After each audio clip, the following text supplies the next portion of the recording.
কোরআনে পাক, বেদা, বাইবেল এবং এগুলোর মতো বিভিন্ন ধর্মের বইগুলোকে না খুলেই যখন সেইগুলোর ভেতর থেকে রেফারেন্স দেন, তখন সেখানে উপস্থিত মানুষেরা এই সত্যকে একেবারেই অস্বীকার করতে পারে না।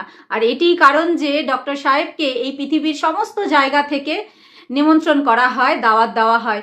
মানুষজন তাকে নিজের দেশে ডেকে চ্যালেঞ্জ জানিয়ে থাকে এবং দিনে ইসলামের বার্তাকে পৃথিবীতে ছড়িয়ে দেওয়ার অনুরোধ জানিয়ে থাকে। ডক্টর জাকির নায়েক তাবলিগের বিভিন্ন ধরনের পদ্ধতি এবং নিজের খুব সুন্দর আচরণের মাধ্যমে সম্পূর্ণ পৃথিবীতে নিজের একটি আলাদা পরিচয় তৈরি করে ফেলেছেন। আজকে যে ভিডিওটি আপনাদের জন্য নিয়ে এসেছি সেটি হলো পৃথিবীর বিখ্যাত ইউনিভার্সিটি অক্সফোর্ডের একটি লেকচারারের ভিডিও। আর যেখানে এই ইউনিভার্সিটির প্রত্যেক স্টুডেন্ট ডক্টর জাকির নায়েকের সামনে বসিয়ে রাখা হয়, আর যারা নিজের নিজের প্রশ্নগুলিকে ডক্টর জাকির নায়েকের সামনে উপস্থাপন করতে শুরু করে। যদিও ডক্টর জাকির নায়েকের সাথে অনেক সমস্ত স্টুডেন্টরা খুব সুন্দর সুন্দর প্রশ্ন করলো, কিন্তু এই ভিডিওতে একটি এজি নামক মেয়ের কঠিন প্রশ্ন এবং ডক্টর জাকির নায়েকের সেই প্রশ্নের উত্তরকে শোনাবো। সর্বপ্রথম অ্যাজি নামের এই মেয়েটি ডক্টর জাকির নায়েককে হিজাবের সম্পর্কে কিছু জিজ্ঞাসা করলেন এবং বললেন যে আপনি তো বলেন যে হিজাব নারীদেরকে সুরক্ষিত রাখে, কিন্তু কোথায়? আমার দৃষ্টিতে হিজাব মেয়েদেরকে দাবিয়ে রাখে এবং বন্দি বানিয়ে রাখে। তাহলে আপনি এটির ওপর কি উত্তর দিতে চাইবেন? ডক্টর জাকির নায়েক এই প্রশ্নের উত্তর দিতে গিয়ে বলেন, হিজাব পরার জন্য কোরআনুল কারিমের মধ্যে উল্লেখ এসেছে। সেখানে বলা হয়েছে নারীদেরকে এত দূর পর্যন্ত হিজাব পরার হুকুম রয়েছে যে তারা শুধুমাত্র তাদের চেহারা এবং আঙুলকে খোলা রাখতে পারবে, তাছাড়া শরীরের কোনো অংশ যেন না খোলা থাকে।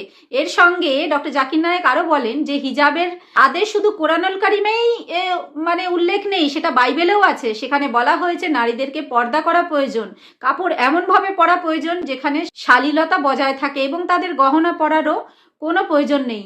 বাইবেলে আরো বলা আছে যদি মেয়েরা তাদের মাথাকে না ঢেকে রাখে তাহলে তাদের চুলগুলোকে কেটে নেওয়া প্রয়োজন। বন্ধুরা, এটার সাথে আমি একমত নয় যে এটি করা প্রয়োজন, কিন্তু এটা এখানে বাইবেলের রেফারেন্স আছে, সেখানে বেদাতে উল্লেখ আছে নারীদের জন্য হিজাব পরা বাধ্যতামূলক।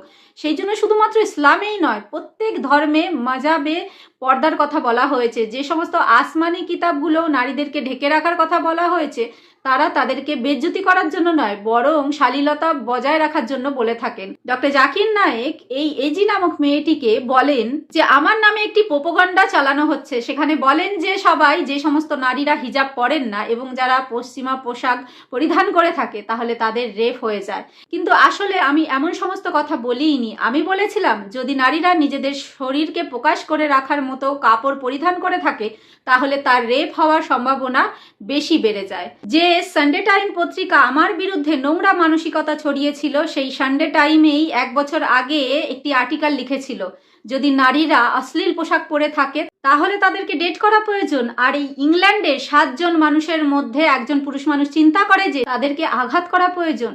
আরও একটি সময় এই সানডে টাইম লিখেছিল 26% ইংল্যান্ডের মানুষ এটি মনে করে থাকেন যে সমস্ত মানুষেরা শরীরকে প্রদর্শন করার জন্য কাপড় পরিধান করে থাকে তাদের রেপ হওয়ার সম্ভাবনা অনেক বেশি বেড়ে যায়। ডক্টর জাকির নায়েক বলেন নিজেকে যতটা শালীনভাবে সমাজে উপস্থাপন করবেন ততটাই সম্ভাবনা থাকবে যে আপনি সুরক্ষিত থাকবেন। তো এই জন্য আমি এটি মনে করে থাকি এই হিজাব আপনাকে অসম্মান বা দাবিয়ে রাখবে না, বরং আপনার সম্মান এবং ইজ্জতকে বাড়িয়ে রাখবে। ইসলাম কখনোই কাউকে জোরপূর্বকভাবে বাধ্য করে না, বরং জীবনকে চালানোর তরিকাকে জানিয়ে রাখে। ডক্টর সাহেব বলেন বিভিন্ন দেশে বসবাস করলে বিভিন্ন রকমের রুলসকে জানতে পারা যায়। যেমন কি কিছু কিছু দেশে নারীদেরকে দেখা পর্যন্ত খারাপ মনে করা হয়, আবার সেখানে কিছু দেশে দেখাকে খারাপ মনে করা হয় না, বরং স্পর্শকে খারাপ মনে করা হয়।